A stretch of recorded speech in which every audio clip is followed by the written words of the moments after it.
Entonces, interviene ahora Pablo Sergio Alemán Falcón, es de la Universidad Complutense de Madrid, el cronotopo, tiempo de aventura, de las novelas helenísticas en los libros de caballerías amadisianos. Tiene la palabra.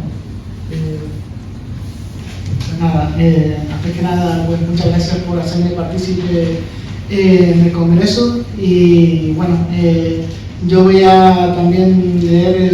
la comunicación, si bien la voy a acompañar con una diapositiva y ya iré avisando al compañero para que vayan cambiando y así me sirve de complemento, de material complementario. Y con esto de comienzo a la comunicación. Y es que a estas alturas no podemos dejar de lado que uno de los grandes ecos de la novela griega es el cronotopo tiempo de aventura que el profesor soviético Mihail Batin detectó en el conjunto de narraciones procedentes de la etapa imperial. En ese sentido, el cronotopo tiempo de aventura, entendiendo el concepto cronotopo como las relaciones espaciales y temporales asimiladas artísticamente en la literatura, se presenta como armazón en el que el espacio pasa a tener un papel secundario en pro del tiempo narrativo que está condicionado por dos puntos claves de la narración y que tienen que ver, como se puede ver en la diapositiva, en primer lugar con la primera visión y posterior enamoramiento de los dos protagonistas y en segundo lugar con la unión de estos después de haber pasado por un conjunto de aventuras, obstáculos y pruebas sin que ello suponga alguna alteración física o conductual por parte de los personajes que aparecen en la historia. Es más, a este intervalo de tiempo Batin lo denomina hiato extratemporal, pues los personajes nunca varían su comportamiento a lo largo de su aventura, sino que además la obra presenta una estructura abierta y por lo tanto expuesta a ser modificable. También es relevante su carácter híbrido. De hecho, el tiempo de aventura se engarza con el del camino, por lo que la narrativa funciona a través del movimiento constante en la que los protagonistas llegan hasta el desenlace final. Todo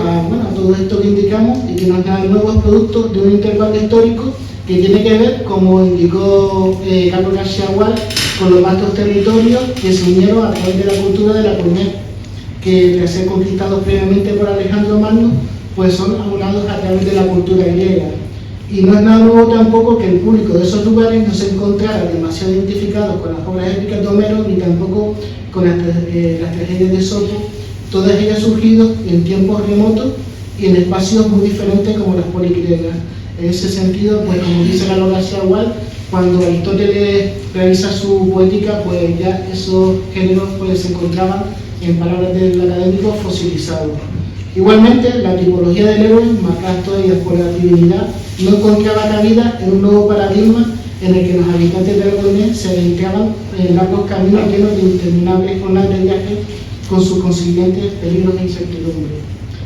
Así, si nos atenemos a las obras que se han conservado relativamente intactas, el patrón cronotópico se repite, si bien posee matices que se pueden detectar, como es el caso de Lucifer y Critofonte de Aquiles Tacio, en el que la verosimilitud posee mucha importancia a la vez que el uso de la retórica y la introducción de reflexiones filosóficas procedentes de la segunda sofística. Lo mismo ocurre con la otra obra de la misma época, Tania y Chloe, de Longo de Lesbos, que se diferencia del anterior no solo por una carga menor de digresiones filosóficas, sino por la presencia de métodos mitológicos, vamos a llamar religiosos por aquel entonces, que en los momentos más críticos llegan a solucionar mediante el recurso de dos máquinas los escollos de los personajes que los personajes no pueden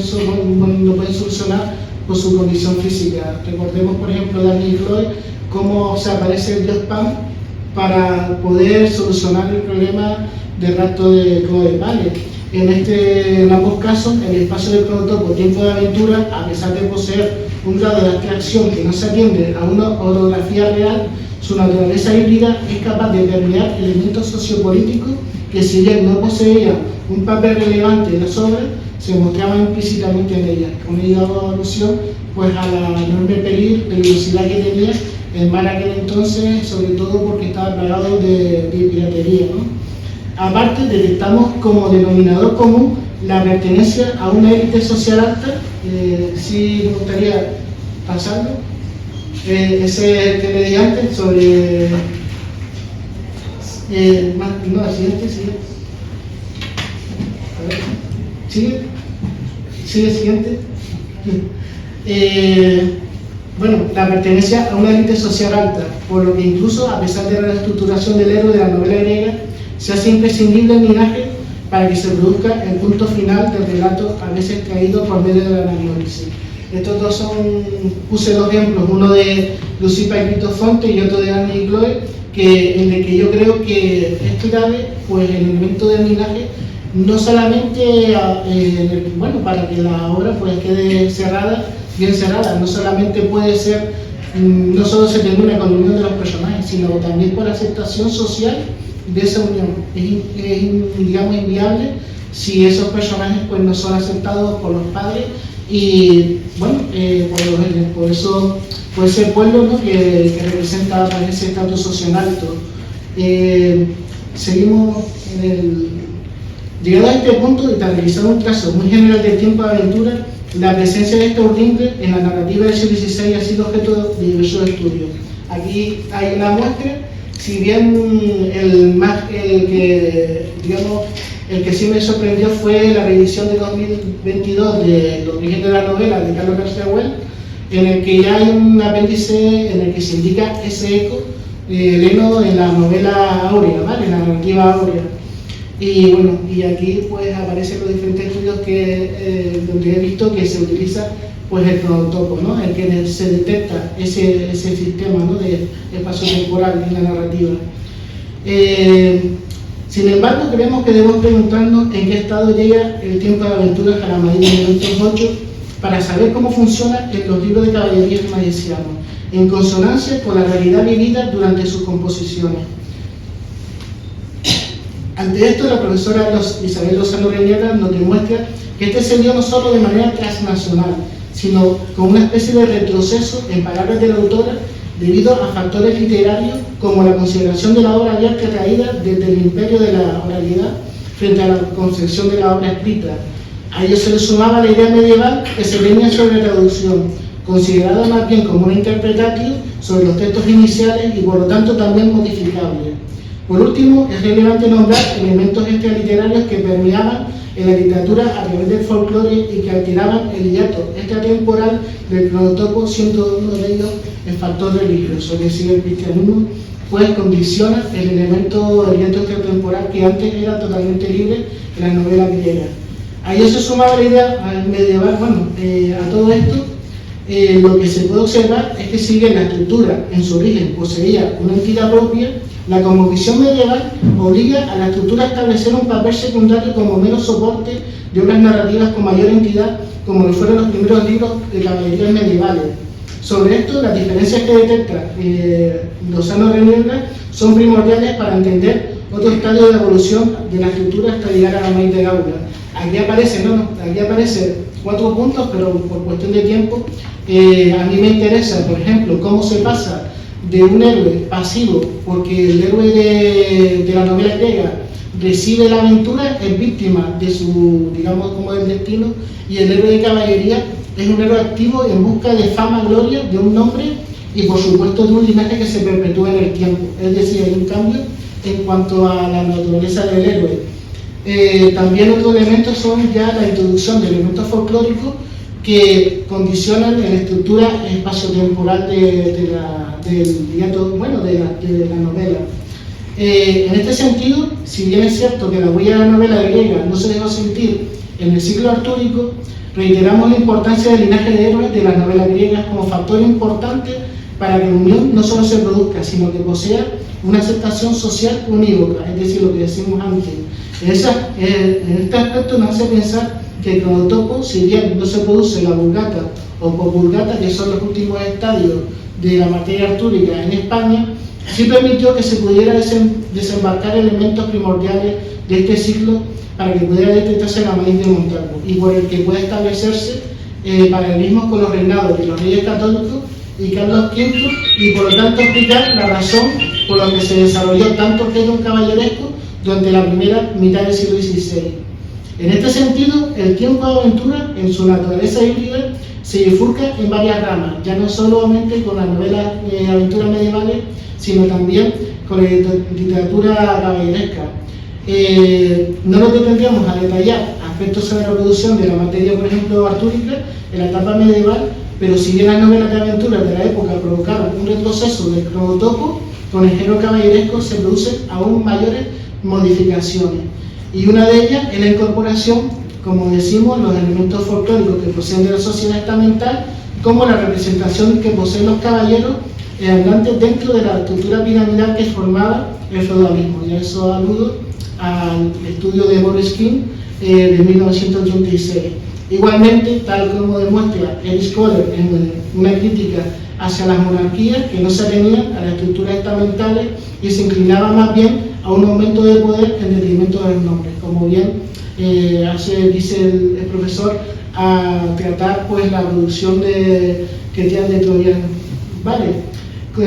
Así con todo, con los libros de caballerías medievales, el folclore encorseta al héroe a la búsqueda de un destino y lo convierte en un actor que, como indicamos, busca un nombre, su gloria, su fama y sobre todo un linaje que se perpetúe en el tiempo. Lo que de nuevo en términos estructurales forja en un futuro las continuaciones, es decir, los ciclos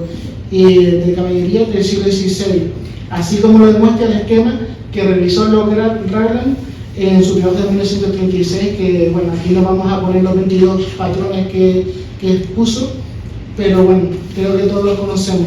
Lo que sí es pertinente indicar es que las vivencias del héroe revelan que su peligro vital funciona en la medida que pertenece a una estirpe concreta, otra vez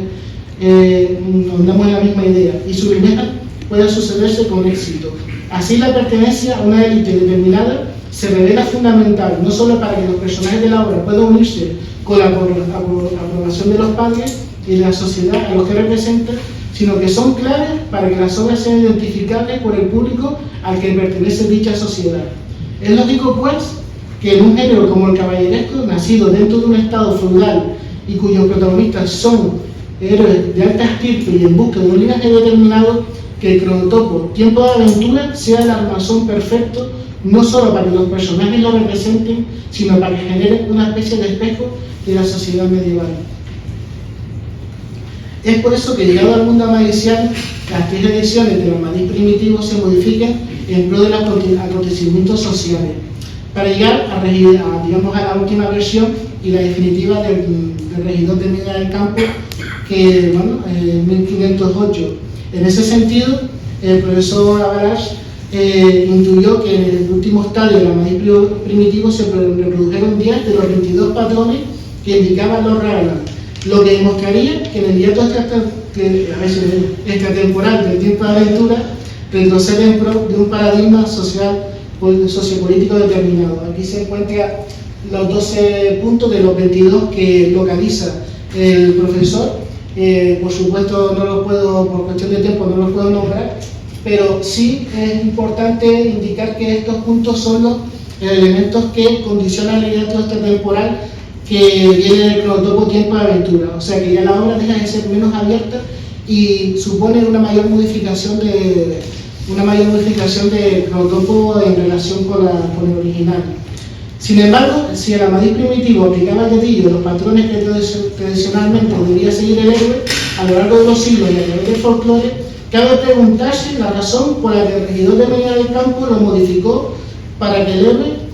terminase como rey y su presencia fuera casi omnipresente en la mitad de las continuaciones y con la misma vitalidad que ofrecían los personajes de las novelas griegas que nombramos al principio. Tenemos que recordar que en el Amadís primitivo, tal como demostró Lida Marquez, pues muere el Amadís a manos de su hijo, y eso se reproduce dentro de la estructura que dice los Raglan, pero Montalvo lo modifica y el rey, pues Amadís sigue vivo y reconoce a su hijo, y de hecho se produce la continuación. Hay que saber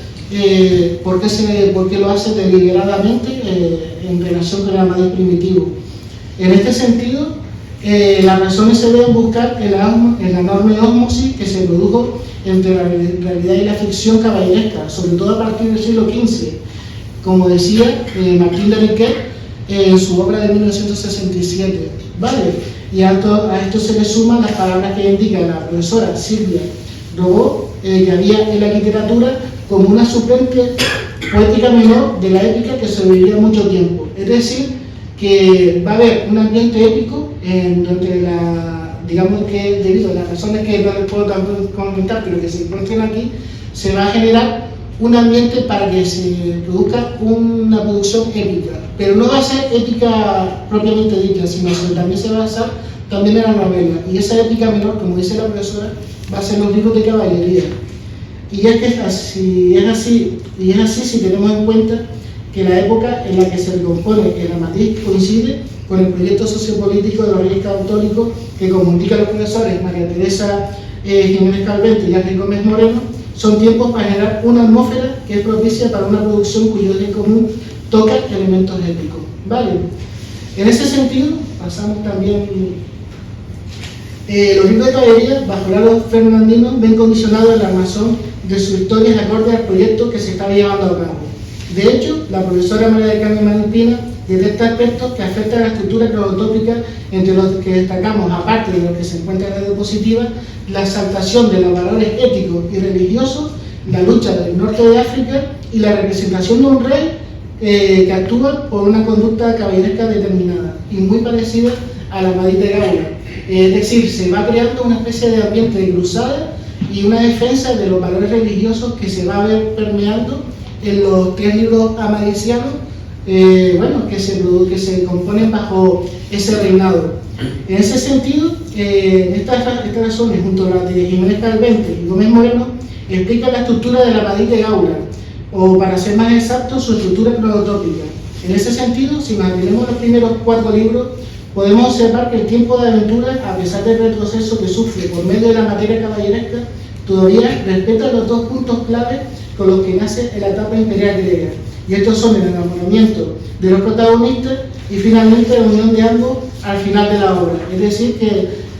llega el topo tiempo de aventura a la Amadís y digamos que en ese sentido Montalvo lo respeta, y de hecho se ve que Amadís será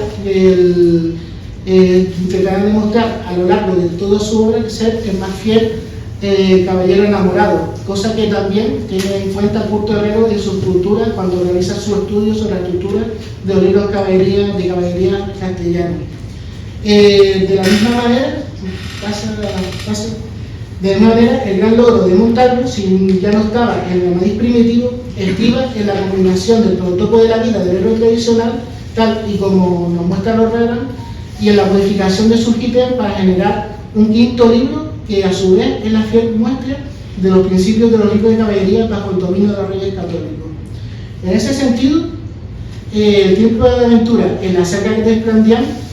no solo ve afectados ya todo esto temporal, sino los puntos claves por los que el héroe puede ser un caballero andante, es decir, un personaje que existe gracias al cronotopo del camino. Y es que si antes Amadís,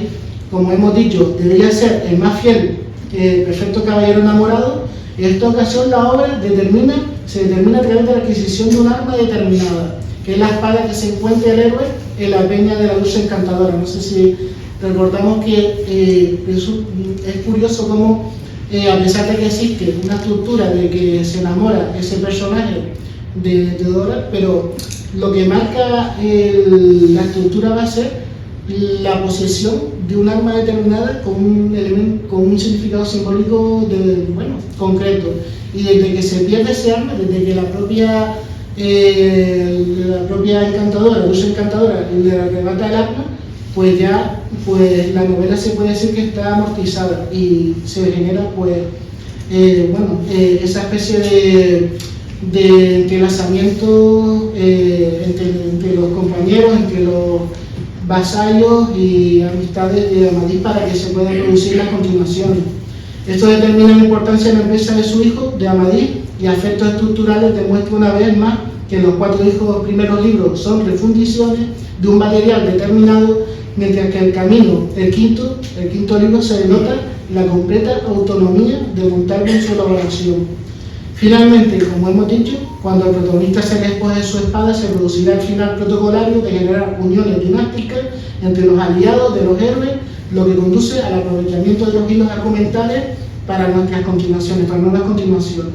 En ese sentido, si nos atenemos a las obras escritas bajo este paradigma sociopolítico, el de los Reyes Católicos, creemos que Florizando de Ruiz Pérez de Rivera y A medio caballo, el Lisuarte de Grecia de Feliciano de Silva, gira en torno a los mismos aspectos, si bien en lo que a la redacción se refiere, las decisiones que caen sobre Freudizando, en cuanto a la eliminación de elementos fantásticos, pues produjeron que el libro se acercase sobre todo a esa clasificación que hizo Martín de Riquet de ser una especie de novela caballeresca más que un libro de caballería. Nosotros entendemos que eso es más una novela caballeresca que tal. No ocurre lo mismo con El Suerte de Grecia, escrito por Feliciano de Silva y publicado en 1514, que vuelve a la senda de los libros de caballería en cuanto a la vuelta de los elementos maravillosos, aunque mantiene el ambiente de lucha entre cristianos y paganos. Recordamos que todavía sigue la lucha en Constantinopla, con el añadido de las batallas navales, lo que iría en consonancia con la campaña en el norte de África y la presencia de la amenaza turca en el Mediterráneo. Dejando de hablar al cambio de Felipe II,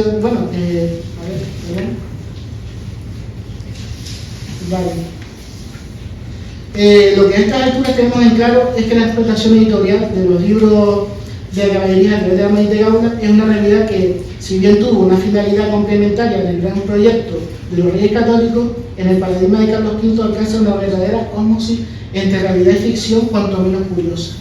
La profesora Lara Ávila establece una distinción sobre el tipo de épica existente entre el reino carolino y el filipino, el de Felipe II, y en la que se destaca que antes de la publicación de la Eurocana, de Alonso de Ercilla, el paradigma épico giraba en torno a los valores caballerescos en cuyo centro se encontraba el mismo emperador. Dejando por ahora el cambio de Felipe II, si nos da un poco de tiempo también, lo cierto es que es famoso el apego que tuvo el emperador hacia los libros de caballería y que muchos de los modelos de conducta a seguir en su reinado procedían de este género literario, que desde la Maíz de Gaula se había convertido en un espejo de príncipe y caballero. Es por eso por lo que Carlos V, en palabras de la profesora, buscó en la caballería, de la que siempre se le había sentido miembro y adalid, el elemento clave de su discurso de legitimador. Así también, el profesor Alberto de Río Nogueras pone la atención en la crónica real que redactó Pedro Mejía sobre la vida del emperador, ya que introduce elementos ficcionales con el fin de engrandecer su figura, concretamente elementos folclóricos propios de la literatura caballeresca. Dale antes, puse este cuadro de Tiziano porque aquí se ve, y de hecho Lara Ávila se hincapié en el cuadro porque cuando gana la batalla contra los príncipes protestantes, pues él se hace pintar como si fuera un caballero andante, y de hecho aparece según estructuras parecidas a la de Madrid. En la siguiente, pues ya aparece un fragmento de esa crónica de Pedro Mejía sobre la vida del autor, en la que él incluso justifica la introducción de elementos ficcionales para, digamos, darle un poco mayor sabor a la vida de Carlos V, porque claro, había aspectos que eran como la vida misma, muy prosaica. Hablamos, por ejemplo, de la infancia desconocida, de digamos, poner Bolonia a la altura de Roma como gran ciudad de emperadores, y sobre todo la creación del Toisón de Oro, que, bueno, como dice el profesor, es el culmen de sus fantasías caballerescas, ¿no?, al estilo de la tabla redonda. En otras palabras, y referenciando todo lo dicho anteriormente, a través de los libros de caballería, no solo se traza la vida de Carlos V, sino que además se reproducen muchos de los patrones de los héroes históricos que Montalvo introdujo en la recomposición de 1508. De hecho, ocurre lo mismo que a los caballeros andantes, y que es que su vida se traza a través de un movimiento que al no poder producirse conlleva al retiro y a que su estirpe continúe su reinado. Es famoso que él, antes de retirarse al monasterio de Yuste, realiza esa especie de fiesta de Nietzsche que todo, bueno, que fue incluso glorificado por Calvete de Estrella, y en el que a través de una especie de caballería de ensoñación, pues el torneo injusto, pues se crea un torneo, una especie de teatro llamado el Castillo Tenebroso, en el que su propio hijo, Felipe II, disfrazado, pues es el que consigue pues esa espada por la que él, digamos, ese programa, el heredero, el ganador y el heredero del imperio, ¿vale? Es decir, que hasta el final va a aplicar al dedillo la estructura mediciana o la de los libros, la inmensa mayoría de los libros de caballería, si tenemos en cuenta que la Madrid, tal como dice Cervantes, pues es el primero de todos y de todos se basa en él, ¿no? En otras palabras, seguimos. En lo que al tiempo de aventura se refiere, no podemos dejar de lado cierto paralelismo entre el vasto territorio de la Coine en relación con el imperio heredado gracias a la campaña de matrimonio y de conveniencia llevada a cabo por los reyes católicos y cuyas semejanzas que aquí podemos ver pues indica pues eso, el vasto territorio, la guerra, diferentes culturas, ¿vale? El sincretismo. Sin embargo, si existe una diferencia significativa entre ambos paradigmas narrativos, esta debería estar centrada en una sentencia del profesor B. Edwin Perry, que lo encuentro esta cita en el discurso que realiza Carlos García Gual en su exposición, ¿vale?, de ingreso de la academia, y que dice que cuanto más grande es el mundo, más pequeño es el hombre. Y es que si bien el linaje ya poseía una especial importancia en el funcionamiento del tiempo de aventura en la novela griega, lo cierto es que durante el hiato extratemporal este aspecto no posee un papel tan relevante en la llegada del esperado desenlace. Con el Amadís de Obra, a lo que se suman sus continuaciones, se ejecutan los 10 patrones que dice Avalos, del Lord Ragnar, y se detecta su reelaboración, pero la novedad se produce con los entrecruzamientos de los personajes, tanto protagonistas como secundarios, lo que proporciona las condiciones necesarias para generar posibles continuaciones. Por eso, si lo llevamos al entorno sociopolítico de la España de la primera mitad del siglo XVI, el propio emperador, del que ya dijimos que se creía un caballero andante y mantenedor del proyecto emprendido por los reyes católicos, no solo hará valer su linaje, sino que propiciará un ambiente caballeresco a través del torneo de justa que generará en lo que el profesor Pedro Cátedra llamará el sueño caballeresco. Seguimos aquí, pues digamos que esto se vierte ya en Feliciano de Silvas, porque bueno, nosotros nos acotamos a los libros medicianos, y Feliciano de Silva, como se puede ver, tiene dos etapas si nos dedicamos en el estudio de Graves, ¿no? En lo que, en mi caso, pues yo me he centrado en la segunda etapa, en la cuarta parte del Felicel de Nikea, en el que aparece, pues obviamente esa vuelta o ese mayor dominio de los elementos maravillosos, pero sobre todo también en la introducción de ese sueño caballeresco que se está dando en la realidad, que eran los continuos torneos, justas, elementos conductuales también que se llevaba en la corte y que se llega a poner en papel. En ese sentido, también una de las grandes novedades que se produce en el Feliciano de Silva es la hibridación junto con otra estructura novelesca que es la novela pastoril. Hay que decir que cuando ya escribe, en 1551 se publica la cuarta parte del Felicel de Nikea, pues ya había salido las églogas de Garcilaso y por supuesto es famoso, es conocido la amistad que tenía el autor con Jorge de Montemayor, por lo que él llega incluso a experimentar, si llegamos a cabo si tenemos en cuenta la clasificación de Lucía Mejía, a experimentar con la narrativa e incluir otros sistemas narrativos dentro del prototipo Tiempo de Aventura. Y es totalmente compatible, sin embargo, es de notar que cuando el protagonista Felicel es caballero, la novela avanza, se produce el prototipo del camino, porque el caballero debe ser andante por antonomasia, ¿no? Es inherente. Pero cuando se transforma, ya deja de ser una novela, se puede decir que es una novela de caballería, pero separa el prototipo del camino y separa ese tipo de aventuras para hacer otro tipo de estructura narrativa, ¿vale? Es como si llamamos interpolaciones narrativas dentro de un cronotopo que puede permitir, por su estructura abierta y exitosa, pues ese tipo de experimentaciones. Pasamos. Así lleva tiempo. Con Felipe II la tipología del hombre cambia, por lo menos en su estatus social. Volviendo al estudio de Lara Aguilar, la producción de libros de caballería en la segunda etapa del siglo XVI sigue siendo un negocio para imprentas españolas, aunque Pedro Cátedra, pues en su estudio de 2007, pues realiza una especie de mapa sobre los picos en los que hubo una mayor venta de libros de caballería, mayor producción, y otros en los que hubo una caída. Y lo cierto es que la segunda parte del reinado de Felipe II hubo un pico enorme cuando él intenta reactivar la caballería de correduría, pero también tuvo unos picos bajos porque se produce otro paradigma que es el que vamos a decir aquí.